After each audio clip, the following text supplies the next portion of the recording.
Good day, everyone. We are honored to present our study title, The Relationship Between Non-Monetary Incentives and Employee Retention Among Millennial and Gen Z Employees in Selected Hotel in Metro Manila.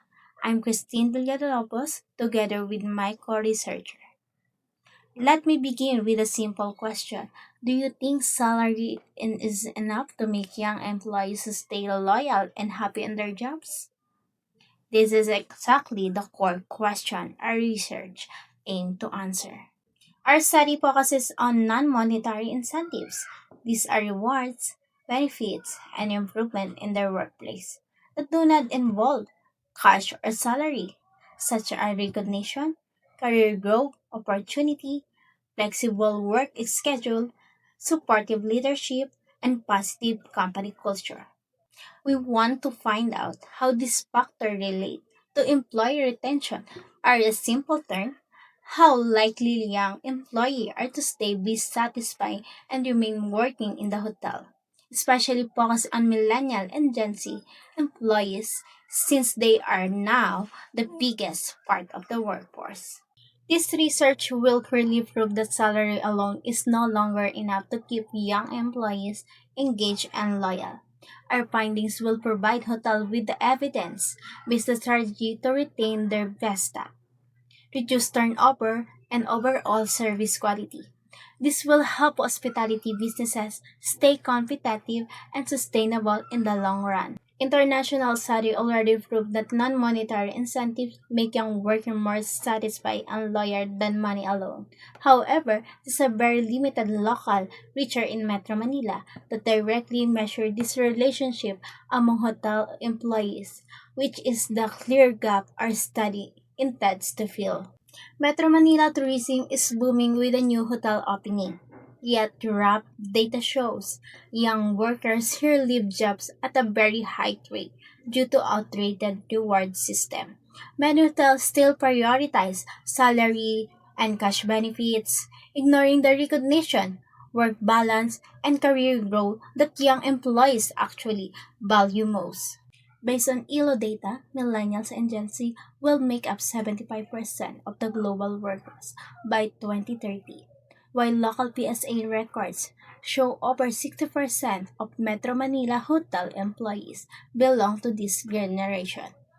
These are no longer just portion of the workforce, but the clear majority, so understanding their needs is how essential for hotels. The biggest challenge hotel face today is a very high employee turnover, as a young worker leaves jobs much faster compared to the other industry.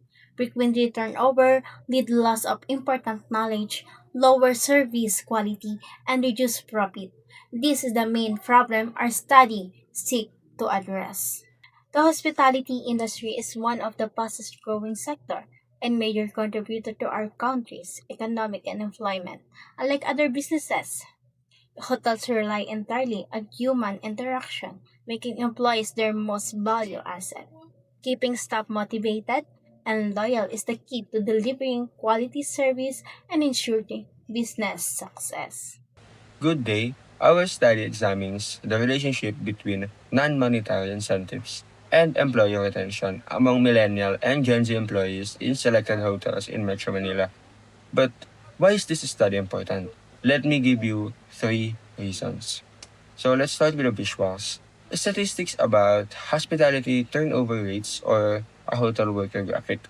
So the first one is the hospitality industry faces a persistent challenge with employee turnover, s- specifically among younger workers. Millennials and Gen Z now make up the majority of the hotel workforce, yet they are also the most likely to leave. Hotels invest heavily in recruiting and training only to lose talent within months. If we can understand what keeps these young employees engaged beyond salary, hotels can reduce turnover costs and build a more stable workforce. So the second one is icons of the non-monetary incentives listed in our study. Recognition, career growth, work-life balance. So the second one is most retention strategies focuses on money. But in an industry where budgets are tight and salary competition is fierce, non-monetary incentives can be a smarter, more sustainable tool. Recognition, career development, work-life balance, and wellness programs. So those four are the things that hotels can improve without breaking their budget. So our study will identify which of these incentives actually work for each generation. So hotels can stop guessing and start investing in what truly matters for their people. So the last one is the map of Metro Manila highlighting Manila, Quezon City, and Mandaluyong. So the third one is there is very limited research on this topic in the Philippine hospitality context, specifically among millennial and Gen Z hotel workers in Metro Manila. International studies exist, but local factors like Filipino work values, the structure of local hotel, local hotel industry, and the unique expectations of Filipino younger workers may produce different results. So our study fills that gap. Okay? So by the end of this research, we hope to provide hotel managers, HR practitioners, and even policymakers with uh, practical evidence-based recommendations on how to keep young talent in industry, not through expensive pay raises alone, but through meaningful non-monetary support that makes employee feel valued, developed, and motivated to stay. Good day, everyone. Now, let's discuss the significance of this study. The section explains who will benefit from this research and how to find the contribute to the different sectors. The study aims to prove relevant information and a deeper knowledge about our topic, gathered from the respondent, recent student, and related source. It especially highlight the role that non-missionary initiative play in employee performance committed. Here are the key beneficiaries. First, for the student, the study serves as a rich source of information, refers material, helps them to understand the practical apply of a concept regarding to the employee benefits, motivation, and retention, particularly within the hospitality settings, bridging the gap between the theory and the real-world practice. Second, for the researchers and the academicians. This investigation adds value of the existing body of the knowledge. It proves update data insights regarding how non-missionary initiatives operate and influence workforce behavior, offering a clear view of what truly motivates the modern workforce. Third, for the hospitality industry, the result of this research are highly valued. It helped the industry, especially in the Metro Manila, improve its employee retention practice. By understanding the importance of non-missionary benefits, hotel can develop better strength to retain skilled and committed employees, which which ultimately help maintain a highly of service quality guests and clients. Fourth, for the business owner and the hotel management, and the outcome of this study are very helpful. It helps the manager and the administrator recognize the true value of non-missionary initiative in keeping employees. It also guides them in designing and updating their strength, program, and policies to better enhance the satisfaction, motivation, and loyalty of a millennial and a Gen Z employee. Fifth, for a human resource personnel, this study proves specifically insight useful for a program development. It guides them in a creating effect initiatives such as employee recognition, SHIMS career growth, employees, opportunities, training and development activities, and a work-life balance program that directly address to the needs of their workforce. Lastly, for the future researchers, this workforce serves as a value-related literature. It can be used for a reference for those who wish conduct further studies or a qualitative research on this topic such as non-missionary initiatives, employee retention, motivation, and human resource management. The result of the data gathering will be to serve as a foundation and support for future study within the hospitality industry and the other related fields. Moving on, let's look for the scope and delimitation of our study. This section defines the boundaries of our research, explaining what is covered, what is not included, and the limitation are we have set. I will discuss this based on the following point. First, the respondent. The participants of the study are strictly millennial and Gen Z. The millennials are defined those born between 1981 and 1996, while the Gen Z refers to born from 1997 to 2012. Hold back the frontline supervisory and entry levels management position in the selected hotels older than generations such as Gen X and baby boomers are excluded and outside the scope of this research. The second, the location. This research is excluded exclusively in Metro Manila will select 3-star to 5-star. Hotel within this area, around 4 to 6 hotel will participate chosen based on their accessibility, willingness to join the star and classification. The study findings of this study may not apply to the other geographic location, lower class or a budget hotel or other hospitality business like restaurant, resorts, and the travel agencies which are not part of this research. Third, the time frame. The entire conduct of these studies, including the data gathering and the analysis, is done within a current academic year. Fourth, the variables. Our study focused on the two main variables. The independent variables is non-monetary or a non-financial incentives, categorized into five main areas. Recognition and awards such as employee of a month or a variable appreciation. Career development opportunities like training, mentorship, and leadership programs. Flexible work agreements, arrangement, flexible work arrangement covering shift control and scheduling options. Learning support including the paid certification and seminars. And workplace culture referring to the sense of the belongings and the team activities and the department variables of the employee retention which measure by how inclined or willing the employees are to remain work with their current hotels version of their to leave or quit their jobs.